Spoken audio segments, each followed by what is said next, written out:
Aku Bisa paling lama Nisa Aku sih tapi juga bang kesini tadi soalnya banyak ini. Aku ditanya tadi di depan situ Bu. Oh, iya. Mau kemana Mbak? Gak ditanyain tuh. Gak ditahan tuh. Gak diperiksa tasnya gak sih? Gak apa-apa Apa sih, kalau enggak ditahan sih. aku tenang aja. Ih, helm udah ada. Udah Apa dari tadi, kabar? Mbak. Udah lama nunggu kah? Lumayan. Ayo duduk. Ini kita nih baru pisang datang. goreng Ini enaknya. Apa kita boleh minum? Sid, punya yang mana tadi Sid? Kayaknya kepeset aku deh. Jangan Mbak. Nah, karena kita kepanasan jadi kita minum dulu. Panas ya.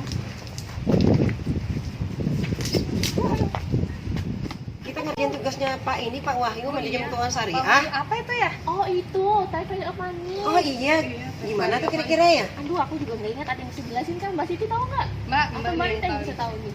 Oh jadi begini, time value of apa? Uang yang saat ini kita itu lebih berharga. Nilai uang yang saat ini itu bernilai lebih karena kita dapat berinvestasi dan mendapatkan bunga. Gitu.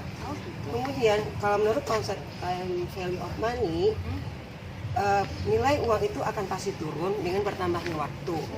Kalau seandainya kita menginvestasikan, kalau kita punya uang saat ini, kemudian kita investasikan, itu lebih berharga dibandingkan kalau kita investasikan setahun kemudian, gitu. Gitu.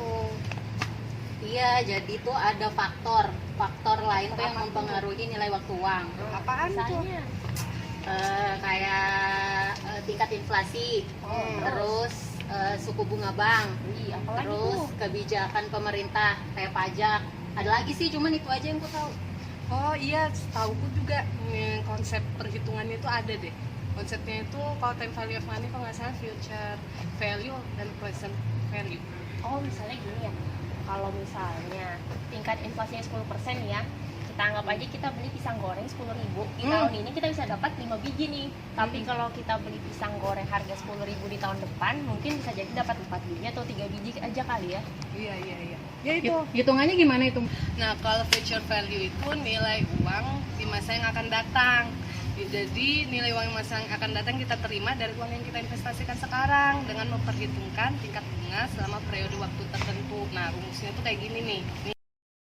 Rumus dari future value atau nilai uang masa yang akan datang adalah FV sama dengan PV dikalikan 1 ditambah R pangkat T.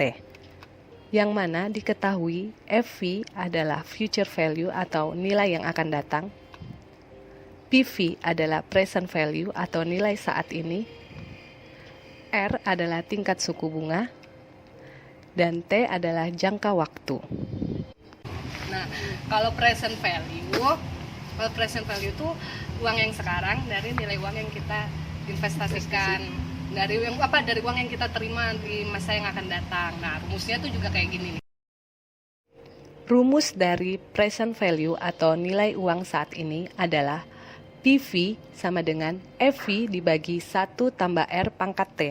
Yang mana juga diketahui adalah PV adalah present value nilai saat ini, FV adalah future value atau nilai yang akan datang, R adalah tingkat suku bunga, dan T adalah jangka waktu. Kemudian ada konsep yang berbeda ya dengan time value of money itu. Kalau nggak salah itu economic value of time. Itu gimana ya? Jadi, economic value of time itu adalah sebuah konsep di mana waktu yang memiliki nilai. Jadi, bukan uang yang memiliki nilai waktu. Maksudnya waktu yang memiliki nilai ekonomi itu apa ya? Jadi gini nambah waktu itu untuk semua orang itu sama 24 jam dalam sehari, terus seminggu 7 hari dalam seminggu.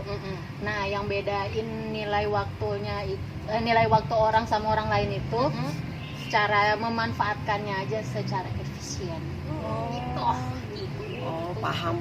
Jadi intinya kalau kita memanfaatkan waktu secara produktif, maka kita akan mendapatkan keuntungan. Tapi kalau kita tidak memanfaatkan waktu, ya kita tidak rugi. Bener itu Bu. Ini ada pisang goreng loh, kayaknya enak ini. Ayo siapa yang mau? Kalau nggak mau aku aja nih yang mau.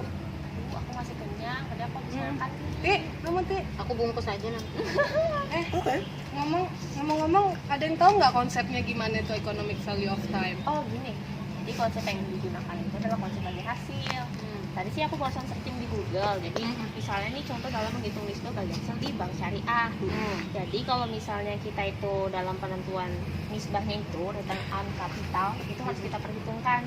Kalau misalnya itu berkaitan dengan bisnis terus berhubungan dengan sektor real, jadi penentuan nisbah itu harus menggunakan project return. Jadi kalau misalnya actual returnnya itu dibiayai tidak sama dengan proyeksinya, jadi kita itu gunakan dengan angka yang realnya, Angka realnya ya, jadi angka real atau digunakan. angka aktual gitu sih.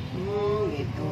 Iya, bisnis yang kalau dalam ekonomi syariah sendiri itu dia berdasarkan prinsip syariah yang pertama, yang kedua pelarangan riba, tidak menganut konsep time value of money. Terus keuntungan itu bagi hasil, ya kan? Kemudian azasnya itu adalah di kemitraan, keadilan, transparansi dan universal gitu. Jadi aku paham nih sudah. Jadi ada tuh kritikan terhadap time value of money menurut economic value of time. Itu kalau nggak salah ada 4 nih ya. Yang pertama dia menggunakan bunga karena dianggap riba. Yang kedua itu dia ada unsur dorornya, ketidakpastian. Terus yang ketiga hanya memperhitungkan inflasi. Nah yang keempat yang paling penting ini nggak bersumber Al-Quran dan Sunnah. Benar itu. Jadi kita sudah bisa menyimpulkan kan apa itu perbedaan time value of money dan economic dengan economic value of time. Simpulkan. Jadi gini, kalau dari sisi rasional ekonominya, tujuan sama orientasinya itu, kalau time value of money itu dia mencari keuntungan sebesar-besarnya di dunia. Ya, kalau economic value of time dia bukan cuma nyari keuntungan di dunia, di akhirat. Insya Allah. Nah, terus yang kedua, kalau misalnya dari sumber Islam, sumber ekonomi Islamnya itu dia berasal dari Al-Quran sama As-Sunnah.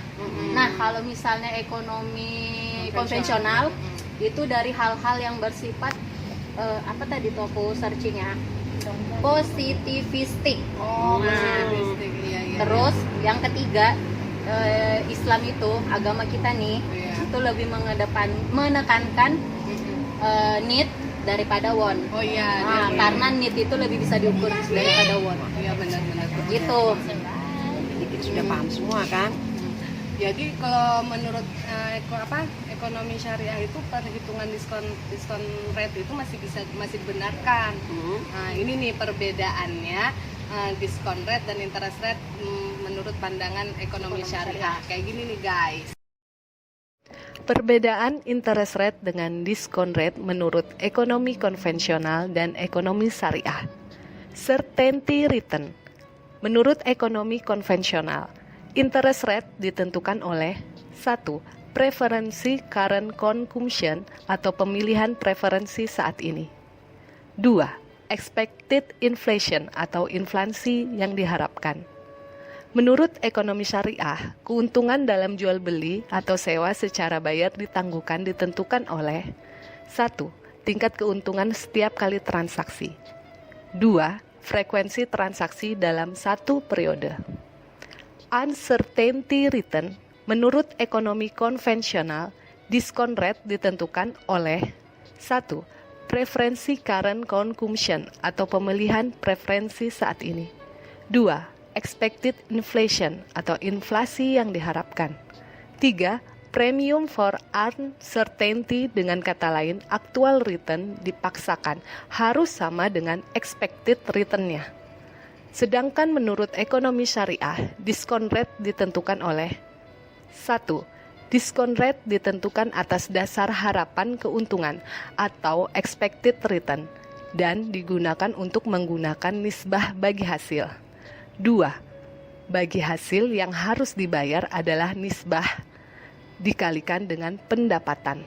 3. Pendapatan aktual tidak harus sama dengan pendapatan yang diharapkan. Makasih sudah nonton video kita, semoga bermanfaat. Berfaedah buat teman-teman semuanya. Yang nonton. Semoga semoga ilmunya mungkin bisa berkah buat teman-teman juga ya. Amin. Jangan lupa Jangan lupa like, Komen, share. Subscribe, terus nyalain lonceng, ting ting ting ting ting ting di samping supaya masuk terus video kita. makasih. kita coba kita ngomong dulu.